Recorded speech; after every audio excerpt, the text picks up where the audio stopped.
तो दोस्तों 23 मई 2025 को डोनाल्ड ट्रंप ने एक और धमकी दी है। उन्होंने कहा कि अगर एप्पल अपने आईफोन्स इंडिया या फिर किसी अदर कंट्री में बनाता है और अमेरिका में बेचता है तो ऐसे में उस पर 25% का भारी इंपोर्ट टैरिफ लगाया जाएगा।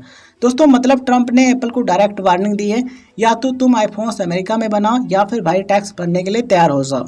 और इंटरेस्टिंग बात यह दोस्तों कि ये धमकी बस यूं ही नहीं आई। एक्चुअली 15 मई 2025 को कतर के एक बिजनेस इवेंट में ट्रंप ने ओपनली कहा था। उन्होंने एप्पल के सीईओ टिम कुक से बात की और कहा, मैं नहीं चाहता हूं कि तुम इंडिया में बनाओ, इंडिया अपना ख्याल रख सकता है, तुम्हें आईफोन्स अमेरिका में मैन्युफैक्चर करने चाहिए।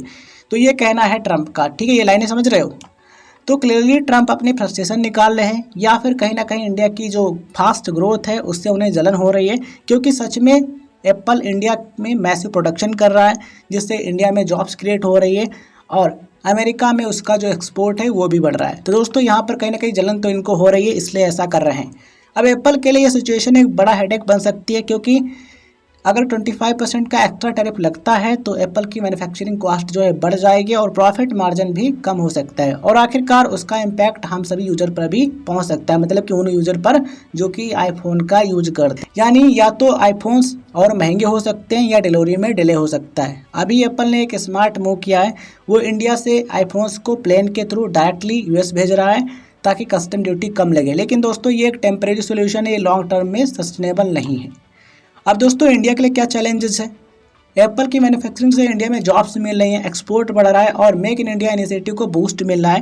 अगर एप्पल मैन्युफैक्चरिंग शिफ्ट करता है अमेरिका में, ठीक है, या फिर किसी पड़ोसी कंट्री में उनकी, तो इंडिया के इलेक्ट्रॉनिक्स इंडस्ट्री को डेफिनेटली झटका लगेगा। लेकिन एक पॉजिटिव बात यह है कि दुनिया आज चाइना से अलग होना चाहती है, चाइना से अपनी जो डिपेंडेंसी है वो ख़त्म कर रही है, उन पर निर्भर नहीं रहना चाहती है, ठीक है। और इंडिया ग्लोबल सप्लाई चेन में एक स्ट्रांग प्लेयर बन सकता है, मतलब कि कंपनी चाइना को छोड़ करके इंडिया में आना चाहती हैं, तो सप्लाई चेन शिफ्ट हो सकती है। वियतनाम, मैक्सिको जैसी कंट्रीज़ को फ़ायदा मिल सकता है, लेकिन इंडिया अपने पॉलिसीज़ और इंसेंटिव्स के थ्रू एप्पल को रोकने की कोशिश कर सकता है। दोस्तों बड़ा सवाल यह था कि आगे क्या हो सकता है। एप्पल शायद प्रेशर में आकर के कुछ पोर्शन यूएस में ले जाएं, लेकिन यूएस में प्रोडक्शन कॉस्ट ज़्यादा है, इंफ्रास्ट्रक्चर भी इंडिया के जैसा रेडी नहीं है, इसलिए इंडिया को और भी स्ट्रांग ऑफर्स देने चाहिए या नहीं देने चाहिए, जैसे कि टैक्स बेनिफिट्स, लेबर पॉलिसीज और फास्ट क्लियरेंस जैसे मूव्स, ठीक है।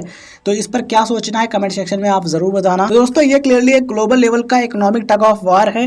ट्रंप अपनी एग्रेसिव पॉलिसी से अमेरिका में जॉब चलाना चाहते हैं और इंडिया अपनी मैन्युफैक्चरिंग स्ट्रेंथ से उन्हें रोकने की कोशिश जरूर करेगा। अब फैसला एप्पल के हाथ में है, क्या वो इंडिया में मैन्युफैक्चरिंग कंटिन्यू रखेगा या फिर ट्रंप की धमकी के आगे वो झुक जाएगा। आपका क्या कहना है इस चीज़ पर? अपना ओपिनियन कमेंट सेक्शन में ज़रूर देना। क्या एप्पल को इंडिया में प्रोडक्शन करना चाहिए या यूएस में शिफ्ट कर देना चाहिए?